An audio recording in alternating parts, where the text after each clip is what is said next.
Salam sejahtera Malaysia, denyut nadi suara rakyat bergema di channel ini.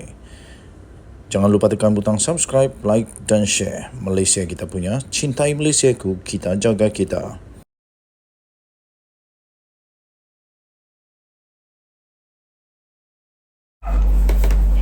Salam sejahtera Malaysia, denyut nadi suara rakyat bergema di channel ini. Kaki fitnah patut segera diambil tindakan. Jangan dibiarkan lepas bebas begitu saja. Anda setuju? Sila komen saya setuju. Kalau saya, pendapat saya, kaki fitnah ini patut diberi pengajaran yang paling baik. Kerana baru-baru ini, sejak kebelakangan ini, banyak sekali fitnah-fitnah yang berlegar. Dalam beberapa hari kebelakangan ini terdapat 2 fitnah yang berlegar di media sosial dan menjadi makanan yang enak-enak bagi setengah netizen untuk menyebar dan memanjang-manjangkan sebagai dosa percuma. Ini daripada Sabudin Husin 26 Oktober. Tidak terkecuali turut gairah melakukan dosa tersebut ialah mereka yang bergelar pemimpin pula tu. Kalau orang biasa okey lagi. Kalau pemimpin, aduh, di mana maruah diri sampai terpaksa sanggup untuk menjual fitnah.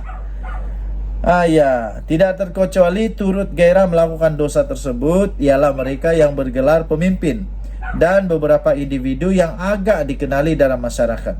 2 fitnah yang berlegar sebelum ini, yang sekarang ini ialah pertama, gambar isteri Perdana Menteri Dr. Wan Azizah Wan Ismail bersama isteri-isteri pemimpin dunia, termasuk Perdana Menteri Israel Sarah Netanyahu.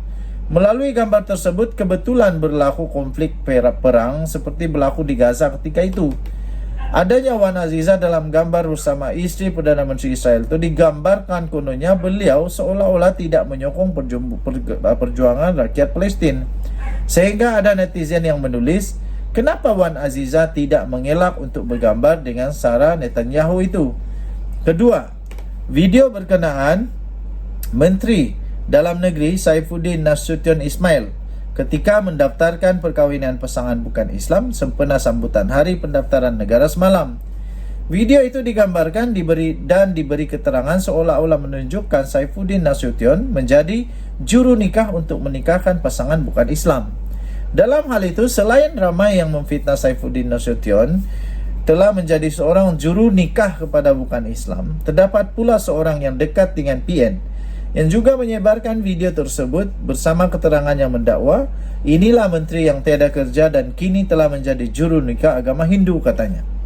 Dalam kedua-dua kes, kegairahan mereka yang anti kerajaan ini menyebarkan gambar dan video berkenaan ternampak seperti tidak dapat dibendung lagi.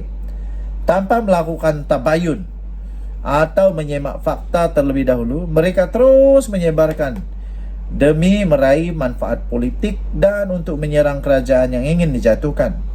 Meskipun kemudiannya penjelasan telah diberikan, baik berkenaan gambar Dr. Wan Azizah dengan Perdana Menteri Israel dan video Nasution, hakikatnya fitnah telah pun lebih dulu tersebar luas dengan meluasnya.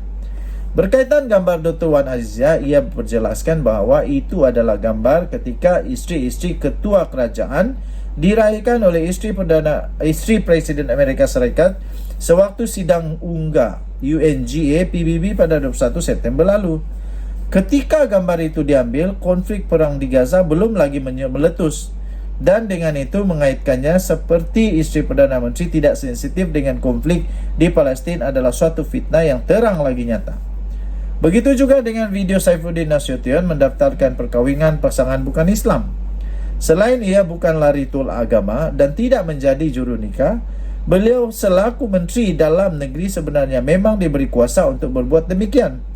Selain penjelasan dan ada laporan polis turut dibuat, agak menyedihkan kerana mereka yang menyebarkan fitnah berhubung kedua-dua kes langsung tidak diambil tindakan. Pemfitnah itu juga meskipun telah menjadikan penjelasan diberikan, selain tidak memadam hantaran mereka, juga tidak meminta maaf atas kesalahan dan dosa yang telah dilakukan.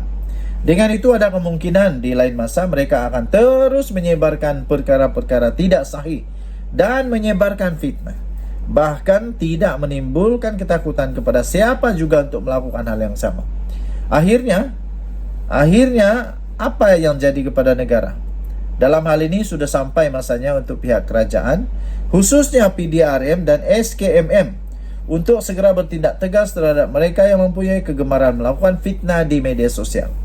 Lagipun, selain 2 kes di atas, sebelum ini banyak lagi fitnah-fitnah lain turut bertebaran. Tidak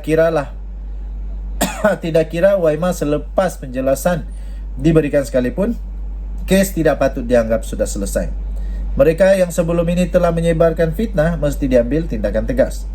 Tangkap, siasat, kemudian dakwalah mereka yang terbabit mengikut pelbagai peruntukan undang-undang yang sedia ada. 2-3 kali kena tangkap, disiasat dan didakwa di mahkamah, percayalah, pasti taubat mereka untuk terus jadi jahat. Denyut Nadi Suara Rakyat bergema di channel ini ditulis oleh Sabudin Hussein, 26 Oktober 2023. Bye-bye. Salam sejahtera Malaysia. Denyut Nadi Suara Rakyat bergema di channel ini. Wow, PAS dan Perikatan Nasional ada pergolakan. Ada pergolakan ke? Takkan berpecah, takkanlah ada masalah kan?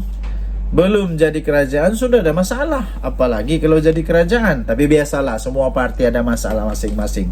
Ada masalah dalaman, ada masalah luaran. Apa yang terjadi? Daripada freemalaysiatoday.com, 27 Oktober, dedah PAS bergolak demi perbetul Perikatan Nasional Perlis, kata pemimpin negeri. Ia susulan dakwaan daripada Timbalan Pengerusi PN Perlis sendiri, iaitu Abu Bakar Hamzah, yang berkata bahawa ada berlaku pergolakan dalaman PAS negeri sehingga menimbulkan ketidakselesaan di dalam rakan komponen. Timbalan Pengerusi Perikatan Nasional PN untuk Negeri Perlis, iaitu Abu Bakar Hamzah, berkata niatnya mendedahkan pergolakan dalaman PAS itu sebenarnya untuk demi memperbetulkan pentadbiran gabungan itu pada masa yang kelak. Itu betul sekali. Ketua Bersatu itu berkata, jika dua parti dapat bekerjasama dengan baik tanpa timbul sebarang isu, sudah pasti mereka akan dapat mentadbir. Mereka akan dapat mentadbir negeri Perlis selama bermusim-musim. Jadi tuan-tuan dan puan-puan, itu sudah pasti dapat mentadbir bermusim-musim kalau ada kerjasama tanpa sebarang isu. Jadi katanya, kenapa saya ambil tahu hal PAS?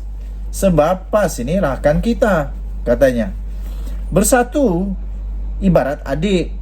Sebab PAS parti yang lama, kita parti baru, katanya dalam kepada FMT. Sebelum ini Abu Bakar Hamzah mendakwa berlakunya pergolakan dalaman PAS Perlis, membabitkan isu kefahaman agama, susun atur gerak kerja dan pentadbiran Perlis, sehingga menimbulkan ketidakselesaan dalam kalangan rakan komponen Perikatan Nasional. Rakan komponen Perikatan Nasional ada apa di Perlis? Bersatu dengan PAS saja. Jadi kalau begitu maksudnya bersatu dan PAS susahlah, macam ada sesuatu yang pelik sedang berlaku. Kenyataan Abu Bakar itu menyusul peringatan Presiden PAS Hadi Awang minggu lalu supaya ahli parti tidak menjadi penebuk kapal untuk menjatuhkan kerajaan pimpinannya. Macam mana kalau bukan ahli yang menebuk kapal, tapi pemimpin yang menebuk kapal? Janganlah rosakkan pula keadaan sebenar. Susulan itu Timbalan Ketua Bersatu Perlis, iaitu Izizam Ibrahim, mengingatkan Adun agar tidak menjadi batu api bagi menghangatkan lagi dakwaan berhubung pergolakan dalaman itu. Beliau turut menyifatkan kenyataan Abu Bakar sebagai pandangan pribadi yang tidak mewakili parti. Apa pula tidak mewakili parti? Dia ini ketua lah. Saya baca balik siapa dia ni. Timbalan Pengerusi Perikatan Nasional Perlis. Timbalan Pengerusi Perikatan Nasional Perlis. Jadi kenyataan daripada Timbalan Pengerusi ini sebenarnya bagi saya bukan satu pandangan yang pribadi, tetapi ini boleh membawa kepada pandangan hampir keseluruhan, bukan seluruh juga, tapi hampir keseluruhan. Ini timbalan pengerusi negeri tau. Jadi tuan-tuan dan puan yang dihormati sekalian, harap-harap mereka tidak berpecah lah. Kalau berpecah, nah runtuhlah. Okey, jadi tuan-tuan dan puan yang dihormati sekalian, Abu Bakar mengakui terkejut dengan kenyataan Izizam, iaitu Exco Perlis dan Bendahari Perikatan Nasional Negeri itu. Sambil beliau mempersoalkan adakah kenyataannya sebelum ini bersifat maki hamun terhadap PAS. Tak ada. Mungkin dia ahli mesyuarat kerajaan negeri, dia Exco, saya bukan Exco katanya. Tapi sebagai ketua parti saya kena jaga image Bersatu. Nampaknya di dalam Bersatu ada masalah. Di PAS dan Bersatu ada masalah. Jadi semua ada masalah, susah lah begini. Baru saja mentadbir pun sudah banyak masalah. Nah, jadi kalau baru negeri pun susah nak tabir, apalagi negara. Seolah-olah katanya, seolah-olah kenyataan tebuk kapal tuju pada Bersatu. Saya pertahankan, yaitu bukan kepada Bersatu Perlis, mungkin kepada PAS sebab ada krisis dalaman katanya. Katanya beliau turut menghormati kenyataan Musidul Ampas, yaitu Hashim Jasin akan menyelesaikan isu dalaman parti itu dalam masa seminggu. Katanya saya minta macam itu sebab nak PN ini elok. Dalam masa sama saya nak perbetulkan parti saya. Saya tidak ada masalah pribadi katanya. Denyut nadi suara rakyat bergema di channel ini. Bye-bye.